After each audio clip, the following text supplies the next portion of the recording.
Perkembangan terbaru dalam kasus hukum Nikita Mirzani menunjukkan dua hal penting. Pertama, majelis hakim menolak permohonan eksepsi yang diajukannya. Kedua, melalui kuasa hukumnya, Fahmi Bahmid, Nikita Mirzani mencabut gugatan Wan Prestasi yang sebelumnya dilayangkan kepada Reza Gladys. Pencabutan gugatan ini menimbulkan spekulasi baru di tengah berlanjutnya proses persidangan. Hal ini menuai perhatian dari berbagai kalangan. Salah satunya datang dari advokat sekaligus praktisi hukum, Dr. Togar Situmorang, yang ikut memberikan pendapatnya terkait hal ini. Selengkapnya, simak pernyataan lengkap Dr. Togar Situmorang dalam video berikut ini. Horas, salam, happy nice weekend. Di hari Sabtu ini, di tanggal 19 Juli 2025, saya mau memberikan satu pendapat terkait begitu hebohnya atas pencabutan gugatan Wan Prestasi seorang Nikita Mirzani melalui kuasa hukumnya Bang Dr. Fahmi di PN Jakarta Selatan dan ditolaknya eksepsi dari Nikita Mirzani melalui kuasa hukumnya oleh pihak Majelis Hakim Pengadilan Negeri Jakarta Selatan terkait tuduhan ataupun dugaan dakwaan dari jaksa penuntut umum, yaitu pemerasan ataupun daripada tindak pidana pencucian uang.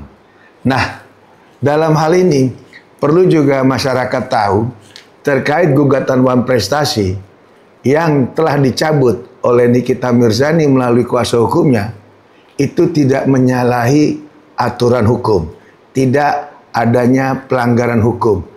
Karena kenapa? Dalam permasalahan ini masih tahap prematur, masih tahap mediasi yang memang belum masuk kepada pokok gugatan. Artinya para pihak belum hadir di dalam sidang, di dalam persidangan yang dipimpin oleh 3 orang majelis hakim dengan 1 panitera.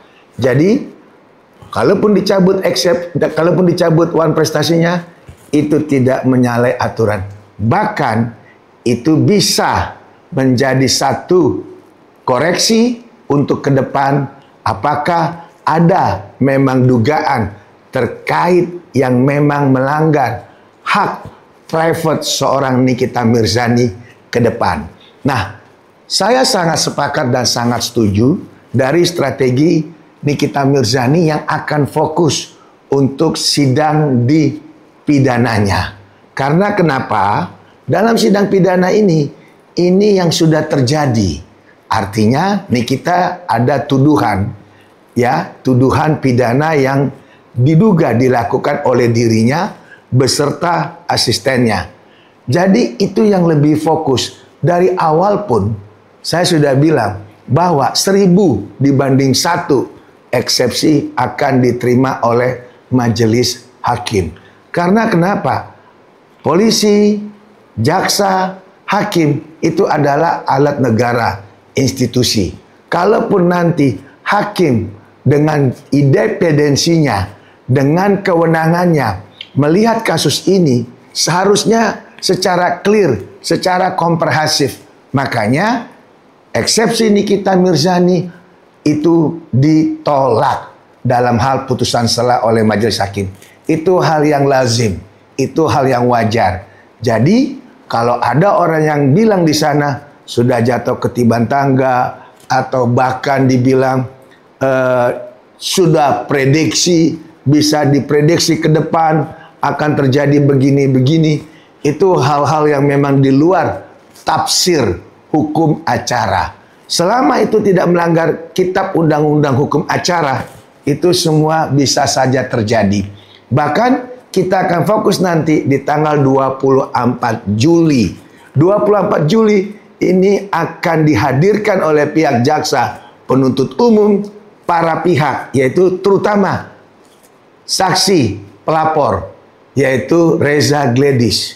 Saksi pelapor awalan melaporkan seorang Nikita Mirzani di Polda Metro Jaya itu dengan laporan pasal berapa. Nah, itu menarik. Bang Fahmi akan bertanya itu nanti. Pasal berapa yang dilaporkan di Polda Metro Jaya? Lalu yang kedua, dasar dia membuat laporan itu apa? Karena ingat, pidana itu harus ada legal standing yang secara langsung. Artinya hubungan kausalitas antara pelapor dengan Nikita Mirzani yang sebagai terlapor saat itu.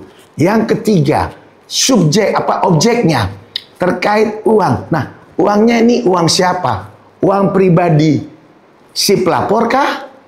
Atau uang perusahaan? Atau uang pinjaman orang lain?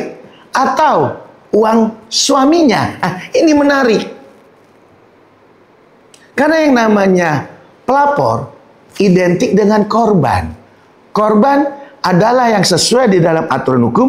Korban adalah pihak yang mengalami, yang mengetahui, yang merasakan, dan memang ada di dalam suatu peristiwa itu sehingga dilanggar haknya, sehingga mengakibatkan satu kerugian. Itu esensinya saksi pelapor. Nah, ini akan menjadi hal yang menarik untuk dikuak, dibuka di dalam persidangan. Kalau tidak berkesesuaian, maka hakim melihat itu ada celah. Diduga apa yang dalam rangkaian itu